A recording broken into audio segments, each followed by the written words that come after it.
ఎంతో విశేషమైన ధనుర్మాసంలో ప్రతి వైష్ణవ భక్తుని ఇంట్లోనూ వినిపించేది తిరుప్పావై.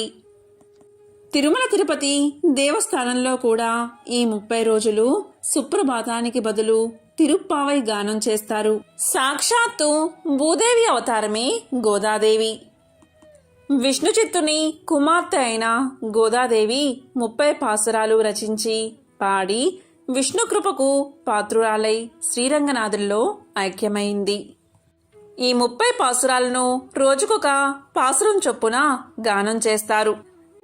ధనుర్మాసంలో నేడు 8వ రోజు.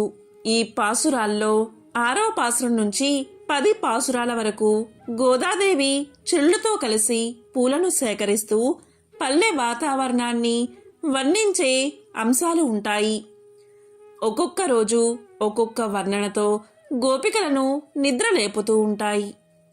పక్షుల కిలకిల రావాలు, రంగురంగుల పువ్వులు వెన్నను చిలికినప్పుడు వచ్చే సంగీత ధ్వనులు, ఆలమందల మెడలోని చిరుగంటల సవ్వడి, దేవాలయంలో వినిపించే శంఖారావం మొదలైన వాటి వర్ణనలు ఉంటాయి. ఉదయాన్నే గోదాదేవి ఒక్కొక్కరింటికి వెళ్ళి తన చెరులను తట్టి లేపుతూ వారిని నదిలో స్నానానికి సిద్ధం చేస్తుంది. విష్ణువు యొక్క అవతారాలను పొగుడుతుంది. మంచు బిందువులు కురిసిన గడ్డిని తినేసిన ఆలమందులు నెమరు వేసుకుంటూ ఉరకలు వేస్తూ ఊరు దాటి వెళ్తున్నాయి. చీకట్లు తొలగి ఉదయభానుడు వచ్చేలోగానే యమునలో 3 మునకలు వేసి మనం పూజకు సిద్ధం కావాలి. ఈలోగా ఆ చిన్ని కన్నయ్యని కూడా లేపాలి. ఈ ధనుర్మాసం 4 రోజులు విష్ణువుని స్తుతిస్తూ ప్రతిదినం గోదాదేవి రచించిన పాసురాలను వైష్ణవ ఆలయాల్లో పాడతారు. ఈరోజు ధనుర్మాసంలో 8వ రోజు. ఈరోజు పాసురం, దాని అర్థాన్ని ఇప్పుడు తెలుసుకుందాం. తిరుప్పావై 8వ పాసురం అర్థం. తూర్పు దిక్కున ఆకాశం తెల్లవారింది. గేదెలు మేత మేయడానికై విడవబడ్డాయి. అవి మేతకై స్వేచ్ఛగా తిరుగుతున్నాయి. తోటి గోపికలందరూ శ్రీకృష్ణుడు రావడానికి కంటే ముందుగానే అతని వద్దకు చేరాలని కోరుకుంటున్నారు.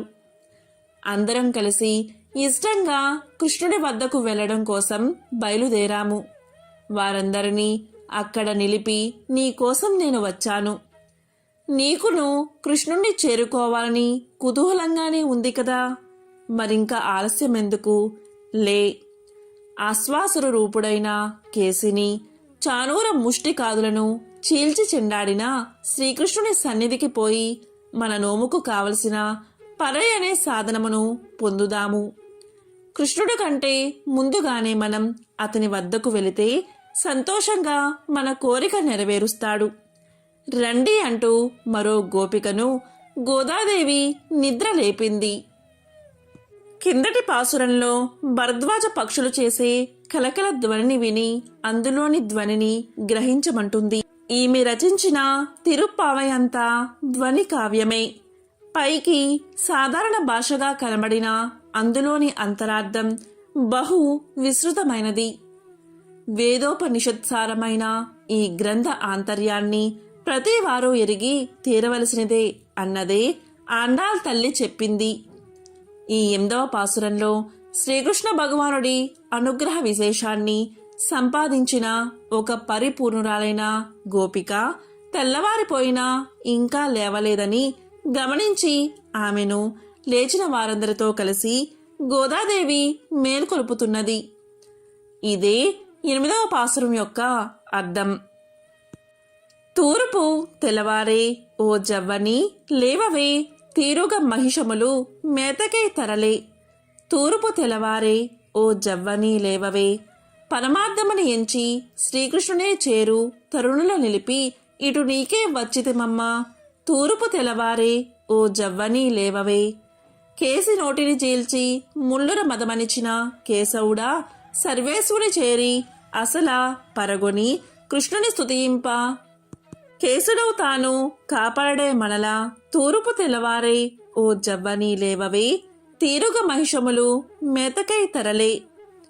ఇదే 8వ పాసురం యొక్క అర్థం.